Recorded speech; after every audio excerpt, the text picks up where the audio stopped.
can feel when you're watching me. Sorry. I like it. Hey, I absolutely love this film. All the clues were there for me, right in front of me the whole time. Now I got to go back and watch it over and over again just to pick it apart and find the clues myself. But I love that this film blends together a tongue-in-cheek spycraft with an intimate look at marital trust. Cate, what was your favorite part about exploring Catherine's dynamic with George in this unconventional espionage tale? Well, doing that with Soderbergh and Fassbinder. I mean, what a great pairing. And I'd worked with Steven before, and Fassbinder had worked with Steven before. And he and Michael and I had a minute on screen together in a Terrence Malick film. I don't know if the scene ended up in the movie, but I've long admired his work. And he had such a particular and absolute take on George, which is a really interesting thing to play up. He's such a sort of a tight fist, as of a character, quite held. Absolutely. Now, Naomie, Zoe is a character with formidable presence. She's detached, probing, and always on the hunt for the truth. What drew you to this role? Well, to be quite honest with you, it wasn't the role initially that drew me to being part of this project. It was working with Soderbergh. He's an absolute genius. And I was so excited to get the opportunity to work with him. Cate and I were going to work with him on another project, and unfortunately that didn't happen, so I was really gutted about that. And then this one came along, and I just absolutely loved this script. I was totally gripped by it when I was reading it, and I thought, if I'm gripped and it's just words on a page, then an audience are going to absolutely love it. And then the added bonus is that I had this amazing character who pushed me in directions that I've never been before, as an actress, so I loved that. Interesting. Now, Tom, the dinner party scene is pivotal for Freddie's character, revealing so many layers and personal histories and interpersonal tension. Can you share what it was like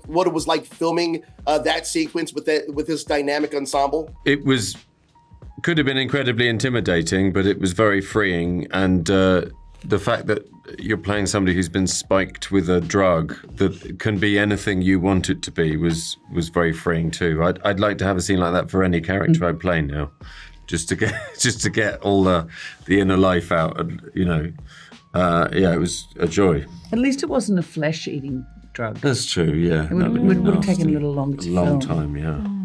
Could always be worse. Now, Cate, you mentioned that Black Bag is both a thriller and psychological study. What aspects of Catherine's psychology fascinated you the most? They've all got baggage, every single character. And obviously there's that great scene between Naomie and my characters where, they all have to check in because they've all transgressed in some way. And you get a hint that Catherine herself is running from stuff. And I love the fact that it wasn't hinted at, and nor would I want to overburden my thoughts on that with an audience, because it's meant to be, you're meant to afterwards go, wow, what went on there with all of the characters, Catherine included. But I think that there's enough damage in Catherine and George in their own upbringings that they identify with one another.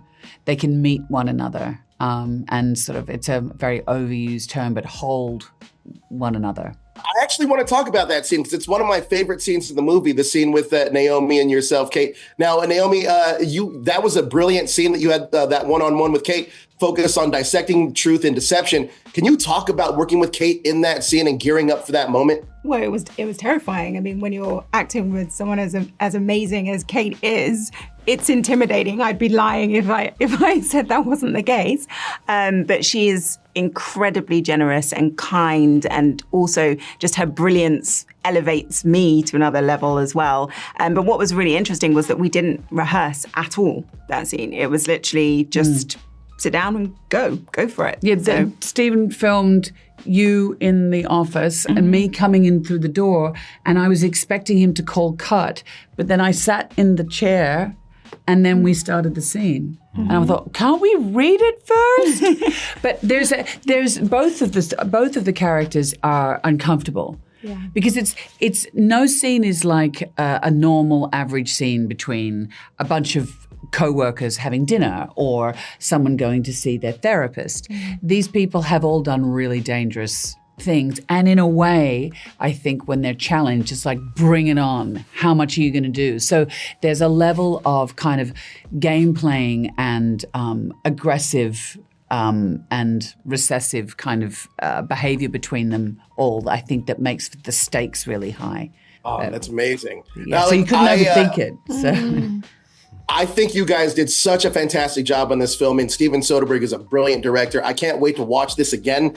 Fantastic job. Thank you guys so much for your time. I really appreciate it. Go and see it in the cinema. Thank you. Yes, absolutely. I'm definitely to see it in theaters. Thank you so much. Would you kill for me, George? Would you?